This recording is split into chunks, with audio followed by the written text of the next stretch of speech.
Hi hello friends, இன்றைக்கி நம்ம என்ன பார்க்க போகிறோம்னா, நம்ம கொஷின் பேப்பர், அதாவது ப்ரீவியஸ் கொஷின் பேப்பரில் இருக்க டாப்பிக்கை அப்படியே எடுத்து அந்த கொஷின் பேப்பரில் இருக்க டாபிக்ஸை ஒன்று ஒன்றா நம்ம வந்து ஸ்கூல் புக்ஸில் ரிவைஸ் பண்ணிவிட்டு அப்படியே வந்து நம்ம அது கொஷின் பேப்பரை சால்வ் பண்ண போகிறோம். இப்போ கொஷின் பேப்பரை பார்க்குறதுக்கு முன்னாடி அந்த டாப்பிக்கை நம்ம எடுத்து பார்க்கலாம். நம்ம இன்றைக்கி பார்க்க போகிறது என்னென்னா டேக்ஸஸ் பற்றி தான். டேக்ஸஸ், ஜிஎஸ்டி ரெண்டையும் பற்றி நம்ம பார்க்க போகிறோம். அது வந்து எப்படி இருக்குன்னா, ஃபஸ்ட்டு யூனிட் 5 இந்தியன் எக்கனாமியில் 50 கொஷின் வரப்போன்னு சொல்லிட்டாங்க. ஃபிசிக்கல் பாலிசி அப்படின்ற டாப்பிக்குள்ளே நமக்கு வந்து டேக்ஸ் அப்படின்ற ஒரு விஷயம் சப் டாப்பிக்காக இருக்குது. அது போக ஜிஎஸ்டின்னு ஒரு தனி டாபிக் இருக்குது. அதை நம்ம ஃபுல்லாக நல்லா படிச்சுக்கிற மாதிரி இருக்கணும். ஏன்னா அதுலேருந்து அதிகமான கொஷின்ஸ், மோர் கொஷின்ஸ் வந்து அதுலேருந்து தான், ஜிஎஸ்டிலேருந்து தான் நமக்கு எப்போவுமே கேட்பாங்க டேக்ஸஸ் பொறுத்த வரைக்கும். இது வந்து சமச்சீர் புக்ஸில் எங்கெல்லாம் இருக்குதுன்னு பார்த்தீங்கன்னா 7th 10th அப்புறம் 11th இந்த 3 இதுலேருந்து தான் இருக்குது. அதுலேயும் பார்த்தீங்கன்னா 11th காமர்ஸ், எக்கனாமிக்ஸ் ரெண்டுமே நம்ம பார்க்குற மாதிரி இருக்கும். 7th term 3 social economics lesson 1 tax and its importance அப்படின்ற ஒரு லெசனுக்குள்ளே இருக்குது டேக்ஸஸ் பற்றி.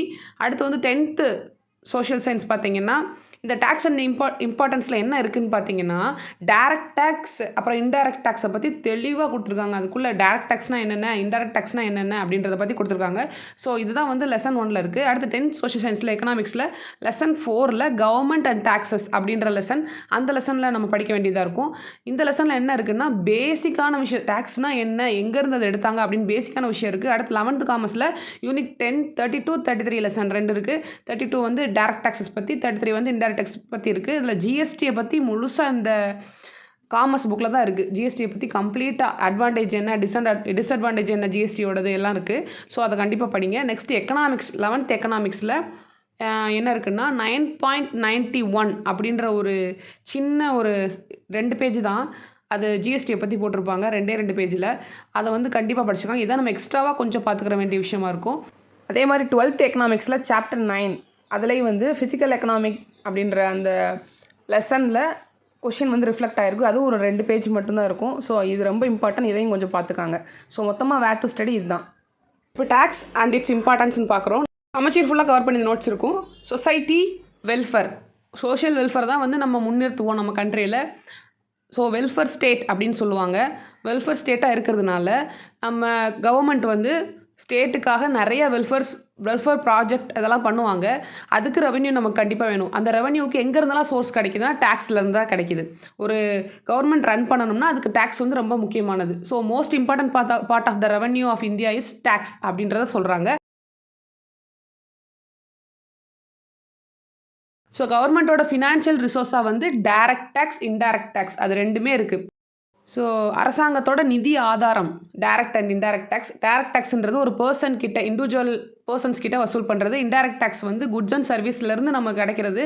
ஸோ இது 2 தான். இப்போ டேக்ஸ் எங்கே வந்து வசூல் பண்ண ஆரம்பிச்சாங்கன்னா எந்த பீரியட் அப்படின்னா மனுசுமித்ரா அண்டு அர்த்தசாஸ்திரா அப்படின்ற அந்த டைம் பீரியடில் தான் அவங்க வந்து டேக்ஸ்ன்ற விஷயமே நமக்கு கலெக்ட் பண்ண ஆரம்பிச்சிருக்காங்க. ஸோ வந்து அந்த ஏஷியன் டேக்ஸ் சிஸ்டத்தை தான் இப்போ நம்ம ஃபாலோ பண்ணிகிட்ருக்கோம். ஸோ அதான் இங்கே கொடுத்துருக்காங்க. இப்போ டேக்ஸ் அப்படின்ற வேர்டு வந்து எதுலேருந்து ஆரிஜின் ஆச்சுன்னா டாக்ஸேஷன் அப்படின்ற வேர்ட்லேருந்து ஆரிஜின் ஆச்சு. அதுக்கு அர்த்தம் என்னென்னா எஸ்டிமேட் அப்படின்றது தான் மீனிங். நெக்ஸ்ட் வந்து பார்த்திங்கன்னா என்ன பண்ணுறாங்க அப்படின்னா சார்ஜஸை வந்து சிட்டிசன் மேலேயும் ஒரு கார்ப்பரேட் என்டிட்டிஸ் மேலேயும் இம்போஸ் பண்ணுறாங்க. கவர்மெண்ட் வந்து இம்போஸ் பண்ணுது, நீங்கள் கட்டணும் அப்படின்னு சொல்லுது. ஸோ டேக்ஸ் வந்து கம்பல்சரி பேமெண்ட் அப்படின்றது ரொம்ப முக்கியமானது. இது நம்ம கொஷினாக கூட கேட்கலாம். டேக்ஸ்ன்றது என்ன அப்படின்றது கேட்கலாம். விருப்பப்பட்டு கட்டுறாங்களா இல்லை வந்து கம்பல்சரியாக பே பண்ணுறாங்களா? ஸோ கம்பல்சரியாக கட்டணும். அதுதான் compulsory payments to the government without expectations of direct return or benefits. கட்டாயமாக கட்டக்கூடியது. அதே மாதிரி நம்ம நேரடியாக நமக்கு திருப்பி கிடைக்கணும்னு, நம்ம எந்த பெனிஃபிட்ஸும் கிடைக்கணும்னு நம்ம நினைக்கக்கூடாது அப்படின்றத சொல்கிறாங்க. ப்ரொஃபஸர் செலிங்மேன் அவர் வந்து இங்கே சொல்லியிருக்காரு, a compulsory contribution from a person to a government to defray the expense incurred in the common interest of all without reference to special benefits inferred. டேக்ஸ்ன்றது ஒரு கம்பல்சரி கான்ட்ரிபியூஷனாக இருக்குது. நம்ம வந்து எப்படின்னா ஒரு பர்சன் வந்து மொத்தமாக எல்லாரோட ஒரு காமன் இன்ட்ரெஸ்ட்டாக எது இருக்கோ அது வழியாக தான் நமக்கு கிடைக்கணும் எதிர்பார்க்கணுமே தவிர நமக்கு தனியாக கிடைக்கணுன்றதை நம்ம எதிர்பார்க்கக்கூடாதுன்றதை சொல்கிறார். பிரின்சிபல் ஆஃப் டாக்ஸேஷன் அடுத்து ஆடம் ஸ்மித் இருக்கார் இல்லையா, அவர் வந்து 4 விதிகளை வந்து சொல்லியிருக்காரு. அதை தான் இப்போ இந்தியா ஃபாலோ பண்ணிகிட்ருக்கு. சமத்துவ விதி, உறுதிப்பாட்டு விதி, வசதி விதி, சிக்கன விதி. Canon of equality, canon of certainty, canon of convenience, canon of economy. So equality அப்படின்றது வந்து பணக்காரங்க வந்து அதிகமாக பே பண்ணணும், புவர் வந்து கம்மியாக பே பண்ணணும். அதுதான் வந்து கேனான் ஆஃப் ஈக்குவாலிட்டி.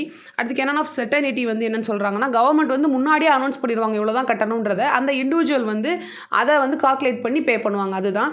நெக்ஸ்ட் வந்து பார்த்தீங்கன்னா கன்வீனியன்ஸ் வந்து மேக்ஸிமம் ஒரு டைம் பீரியட் கொடுத்துருவாங்க. கட்டாதவங்களுக்கு இந்த டைம் பீரியடுக்குள்ளே நீங்கள் கட்டணும் அப்படின்னு சொல்கிறாங்க இல்லையா, ஒரு டைம் பீரியட் கொடுக்குறாங்க இல்லையா, அதுதான் வந்து கன்வீனியன்ஸ் அப்படின்னு சொல்கிறாங்க. அதே மாதிரி கேனான் ஆஃப் எக்கனாமி அப்படின்றது என்னென்னு அர்த்தம் பார்த்தீங்கன்னா, முடிஞ்சளவு எவ்வளோ கலெக்ட் பண்ண முடியுமோ அதை கலெக்ட் பண்ணணும். அது வந்து எங்கே போகுது அப்படின்னு பார்த்தீங்கன்னா கவர்மெண்ட்டோட ட்ரெஷரிக்கு போகுது. இதுதான் வந்து அந்த 4 விதிகள். நெக்ஸ்ட்டு பார்க்கலாம். டாக்ஸேஷன் டைப்ஸ் அப்படின்னு சொல்கிறாங்க. டாக்ஸேஷன் டைப்ஸ்னால் என்னென்ன டாக்ஸஸ் இருக்குது அப்படின்றத சொல்கிறாங்க. அதில் வந்து 3 விதமான டாக்ஸஸ் இருக்குது நமக்கு. Proportional tax, progressive tax, regressive tax அப்படின்னு 3 சொல்கிறாங்க. இதில் ப்ரொபோஷனல் டேக்ஸ் பற்றி பார்த்தீங்கன்னா எல்லாத்துக்குமே சேமாக இருக்கும். ஒரு ரேட் ஆஃப் டேக்ஸஸ் வந்து சேம் அப்படின்றத சொல்கிறாங்க. எந்த ஃபினான்ஷியல் ஸ்டேட்டஸாக இருந்தாலும், ஒரு ஹை இன்கம் வாங்கினாலும் சரி, ஒரு லோ இன்கம் வாங்குறவங்களா இருந்தாலும் சரி, 2 பேத்துக்குமே ஒரே அளவு வரி தான் விதிக்கணும் அப்படின்னு சொல்கிறது தான் ப்ரொபோஷனல் டேக்ஸுன்றாங்க. இது வந்து பார்த்திங்கன்னா இப்போ 5% ஒரு 10,000 ரூபா சம்பாதிக்கிற ஒருத்தர்கிட்ட இருந்து 5% வந்து நீங்கள் வட்டி கட்டணும் அப்படின்னா, அதே 5% தான் 1,00,000 ரூபா சம்பாதிக்கிறவங்களும் கட்டணும். ஸோ இதுதான் டிஃப்ரென்ஸ் பார்த்தீங்கன்னா 2 பேருக்குமே சேம்.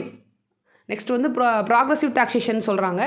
டேக்ஸ் வில் இன்க்ரீஸ், அதாவது நீங்கள் அதிகமாக இன்கம் சம்பாரிச்சிங்கன்னா அதிகமாக நீங்கள் டேக்ஸ் பே பண்ணணும் கவர்மெண்ட்டுக்கு, கம்மியாக சம்பாரிச்சிங்கன்னா கம்மியாக பே பண்ணால் போதும். அதுதான் ப்ராக்ரெசிவ் டாக்ஸேஷன். நம்ம இந்தியாவில் அதான் ஃபாலோ பண்ணுறாங்க. அதிகமாக வாங்குறவங்க அதிகமாக பே பண்ணணும், கம்மியாக வாங்குறவங்க கம்மியாக பே பண்ணணும். நெக்ஸ்ட் வந்து பார்த்தீங்கன்னா ரெக்ரெசிவ் டாக்ஸேஷன். ப்ராக்ரெசிவ் பார்த்தாச்சு. ரெக்ரெசிவ் என்ன கொடுத்துருக்காங்கன்னா, கம்மியாக இன்கம் வாங்குறவங்க அதிகமாக பே பண்ணணும்னு சொல்கிறாங்க. எதுக்காக இந்த சிஸ்டம் வந்திருக்குன்னா, அப்போ தான் வந்து நம்ம அதிகமாக சேலரி வாங்கணும் அப்படின்ற அந்த ஒரு பூஸ்ட் பண்ணுறதுக்காக இந்த விஷயம் வந்து கொண்டு வந்திருக்காங்க. ஸோ வந்து லோ இன்கம் ஏர்னர்ஸ் வந்து அதிகமாகவும், ஹை இன்கம் ஏர்னர்ஸ் வந்து கம்மியாகவும் பே பண்ணுற மாதிரி இருக்கும். அதுதான் வந்து ரெக்ரெசிவ் டாக்ஸேஷன் சொல்கிறாங்க. இது அப்படியே வந்து opposite to progressive taxation. Progressive நான் ஃபஸ்ட்டு பார்த்தோம் இல்லையா, அதுக்கு அப்படியே ரிவர்ஸில் இருக்கும், ஆப்போசிட்டில் இருக்கும். ஸோ அவ்வளோதான். டேக்ஸ் வந்து நம்ம 2 பிரிவுன்னு சொன்னோம் இல்லையா, டைரக்ட் டேக்ஸ், இன்டைரக்ட் டேக்ஸ்னு சொன்னோம் இல்லையா. இப்போ டைரக்ட் டேக்ஸை பொறுத்த வரைக்கும் 1963 ஒரு ஆக்ட் வந்து பாஸ் பண்ணப்படுது, central board of revenue act அப்படின்னு. அந்த ஆக்ட் மூலமாக central board of direct tax அப்படின்ற ஒரு அமைப்பு, ஒரு போர்டு வந்து நிறுவப்படுது. அந்த போர்டு தான் ஃபுல் கண்ட்ரோல், டைரக்ட் டேக்ஸோட ஃபுல் கண்ட்ரோல் எடுத்துக்கிறாங்க. நெக்ஸ்ட்டு டைரக்ட் டேக்ஸை பொறுத்த வரைக்கும் ஒரு டேக்ஸ் வந்து imposed on individual or organisation மேலே நேரடியாக நம்ம வசூல் பண்ணுற அந்த வரி பேர் தான் நம்ம டைரக்ட் டேக்ஸ்னு சொல்கிறோம். அதை வந்து ஜேஎஸ் மில் என்னன்னு சொல்கிறாருன்னா, direct tax as one which is demanded from the very person who it is intended or desired should pay it அப்படின்னு சொல்கிறாரு. Some direct tax are income tax, wealth tax and corporation டேக்ஸ்ன்னு சொல்கிறாங்க.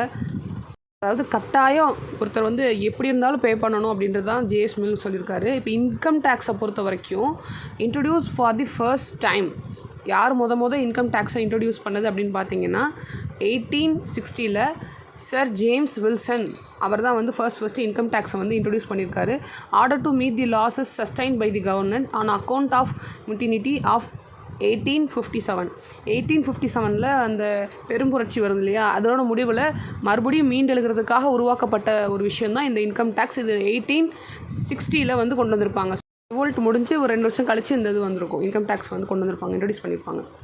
Next வந்து direct tax, indirect டேக்ஸ்ன்ற 2 விஷயம் நம்ம பார்த்துருக்கோம். அதில் direct டேக்ஸை பொறுத்த வரைக்கும் income tax, wealth tax, corporate tax, capital gain tax, security transaction tax அப்படின்னு சொல்லிட்டு நமக்கு வந்து 1, 2, 3, 4, 5 விஷயம் வந்து டைரக்ட் டேக்ஸ்குள்ளே வரும். அது 7th புக்கில் தெளிவாக எல்லாமே தனித்தனியாக என்னென்னன்றதை கொடுத்துருக்காங்க. அதான் இப்போ நம்ம பார்க்க போகிறோம். ஸோ இதுதான் வந்து டைரக்ட் டேக்ஸ்னு சொல்கிறாங்க. செக்யூரிட்டி டிரான்சாக்ஷன் டேக்ஸ்ன்றது வந்து டைரக்ட் டேக்ஸ்லேயும் இருக்கும், இன்டைரக்ட் டேக்ஸ்லேயும் இருக்கும். இன்டைரக்ட் டேக்ஸ் வந்து பார்த்திங்கன்னா service tax, entertainment tax, custom duty, value added tax, excise duty, அதுக்கப்புறம் சேல்ஸ் டேக்ஸ், லக்ஸுரி டேக்ஸ், இது எல்லாமே இருக்குது. இன்னும் நிறைய இருக்குது. இதுலேயுமே வந்து செக்யூரிட்டி டிரான்சாக்ஷன் டேக்ஸ் வந்து கொடுத்துருக்காங்க பார்த்தீங்களா. ஸோ வந்து custom duty, value added tax இதெல்லாம் வந்து நம்ம முன்னே ரொம்ப நாளைக்கு முன்னாடி இருந்த இந்த எல்லா டேக்ஸையும் ஒரே டேக்ஸாக வந்து ஜிஎஸ்டின்னு கொண்டு வந்துட்டாங்க. ஸோ ஒரு குட்ஸ் அண்ட் சர்வீஸ் மேலே போடுறதே இன்டைரக்ட் டேக்ஸ்னு சொல்கிறாங்க. அதே மாதிரி ஒரு இண்டிவிஜுவல் மேலே, ஒரு பர்சன் மேலே கொடுக்குறது போட்டு நீங்கள் அது கட்டணும்னு சொல்கிறது வந்து டைரக்ட் டேக்ஸ்னு சொல்கிறாங்க.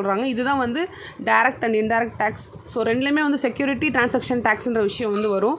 கேட்கலாம் இதை கூட கேள்வியா எதுன்னு. Both direct tax and indirect tax தான் நம்ம பதில் சொல்லணும். டைரக்ட் டேக்ஸை பற்றி பார்க்கலாம். டைரக்ட் டேக்ஸில் வந்து ஃபர்ஸ்ட் டேக்ஸ் என்ன பார்க்க போகிறோம்னா, நம்ம கார்ப்பரேஷன் டேக்ஸை தான் பார்க்க போகிறோம். கார்ப்பரேஷன் டேக்ஸை பொறுத்த வரைக்கும் பார்த்திங்கன்னா, ஒரு கம்பெனியில் இன்கம், அதாவது ஒரு ப்ராஃபிட் கிடைக்கிதுன்னா அந்த ப்ராஃபிட்டில் ஒரு குறிப்பிட்ட பர்சன்டேஜ் வந்து கவர்மெண்ட்டுக்கு டேக்ஸாக கொடுக்கணும். அதை தான் சொல்கிறாங்க. It is a charge on royalty interest gain from a sales of capital assets located in India. ஒரு சொத்துலேருந்து நமக்கு கிடைக்கிற வந்து ஒரு வருமானத்தில் ஒரு பங்கை வந்து நம்ம கவர்மெண்ட்டுக்கு தரணும். அதுதான் வந்து கார்ப்பரேட் டேக்ஸில் நம்ம கட்டுறது. நெக்ஸ்ட் வந்து பார்த்திங்கன்னா இதுதான் வந்து corporation tax.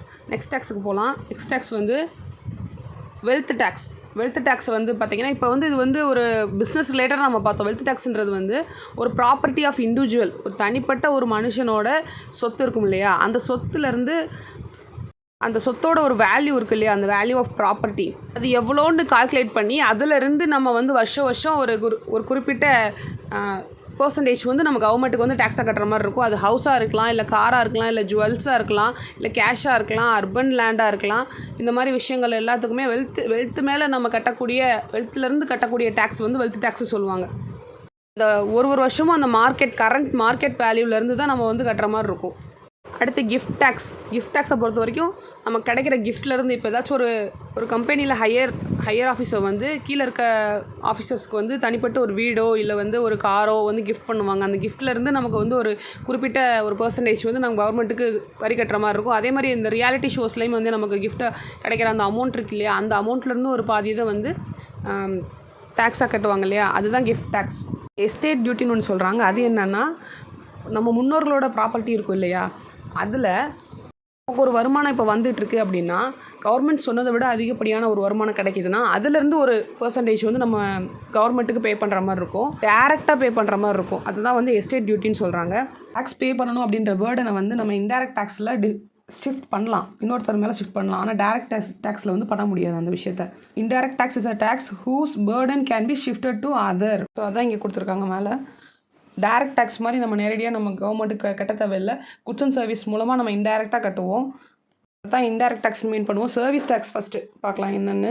Education, health, banking sector இது எல்லாமே வந்து ஒரு சர்வீஸ் தான் பண்ணுறாங்க. நமக்கு ஒரு சர்வீஸ் தான் கிடைக்கிது அவங்க மூலமாக. அந்த சர்வீஸ் கிடைக்கிறதுக்கு மேலே நம்ம ஒரு டேக்ஸ் கட்டுற மாதிரி இருக்கும் இல்லையா, நம்மக்கிட்டேருந்து அதை வாங்கி கவர்மெண்ட்டுக்கு அதை சென்ட்ரல் கவர்மெண்ட்டுக்கு அதை கட்டுவாங்க. அதான் service tax. Sales tax or வேட்னு சொல்லுவாங்க. அது அடுத்து இது வந்து ஒரு குட்ஸ் மேலே போடப்படுறது. அந்த பொருளோட விலையை சேர்த்து டேக்ஸ் போட்டு கஸ்டமர்கிட்டருந்து கலெக்ட் பண்ணி ஷாப்கீப்பர் கவர்மெண்ட்டை கட்டுவாங்க. அதான் வந்து சேல்ஸ் டேக்ஸ்னு சொல்லப்படுது. ஷாப்கீப்பர் தான் டேக்ஸ் கட்டணும் அப்படின்னாலும், ஆனால் வந்து அந்த பேர்டன் வந்து யார் மேலே விழுகுதுன்னு பார்த்தீங்கன்னா கஸ்டமர் மேலே தான் விழுகுது. அதுதான் கொடுத்துருக்காங்க. Burden of the tax falls on the customers. Shopkeeper realise the tax amount from the customer by including it in the price of the commodity. So அந்த ப்ரைஸ்னால் இப்போ ஒரு பொருள் இருக்குன்னா அந்த பொருளில் நமக்கு வந்து டேக்ஸோடு சேர்த்தே அந்த பொருளோட விலையும் அந்த டேக்ஸும் சேர்த்தே அதில் இருக்கும். அதை சேர்த்து தான் நம்ம பே பண்ணுவோம். அதை வந்து அவங்க இன்டைரக்டாக வந்து கவர்மெண்ட்டாக கட்டுவாங்க. Excise duty. இப்போ வந்து ஒரு பொருளை தயாரிக்கிறாங்க இல்லையா, ப்ரொடியூசர் ஆஃப் த குட்ஸ், அது ஹோல்சேலராக இருக்கலாம், ரிட்டெய்லராக இருக்கலாம், அவங்க வந்து சென்ட்ரல் கவர்மெண்ட்டுக்கு கட்டுற டேக்ஸ் தான் வந்து எக்ஸைஸ் டியூட்டின்னு சொல்கிறாங்க. என்டர்டெயின்மெண்ட் டேக்ஸ்ன்றது வந்து இப்போ ஒரு படத்துக்கோ இல்லை சர்க்கஸ்க்கோ இல்லை ஏதோ ஒரு எக்ஸிபிஷனுக்கோ போகிறோம்னா அந்த டிக்கெட் ப்ரைஸ்லேயே வந்து அந்த டேக்ஸும் இன்க்ளூட் ஆகிருக்கும். அதுதான் வந்து என்டர்டெயின்மெண்ட்டுக்காக நமக்கு என்டர்டெயின்மெண்ட்டுன்றது ஒரு ஆடம்பரம். அந்த ஆடம்பரத்தில் நம்ம ஒரு டேக்ஸ் கட்டுற மாதிரி இருக்கும். அதுதான் கொடுத்துருக்காங்க. ஸ்டேஜ் ஷோவாக இருக்கலாம், எக்ஸிபிஷனாக இருக்கலாம், இல்லை அம்யூஸ்மெண்ட் பார்க்ஸ் அண்ட் ஸ்போர்ட்ஸ் ரிலேட்டடாக ஆக்டிவிட்டீஸாக இருக்கலாம். நெக்ஸ்ட் என்ன பார்க்க போகிறோம்னா நம்ம ஜிஎஸ்டி பார்க்க போகிறோம். அதை பற்றி நோட்ஸ் எடுத்து வச்சிருக்கேன். அதுவும் ப்ளஸ் வந்து இந்த கொஷின் பேப்பர் ஃபுல்லாக நம்ம பார்க்க போகிறோம். இதுக்கு முன்னாடி கேட்ட எல்லா கொஷினையும் மொத்தமாக பார்க்க போகிறோம். தேங்க்யூ.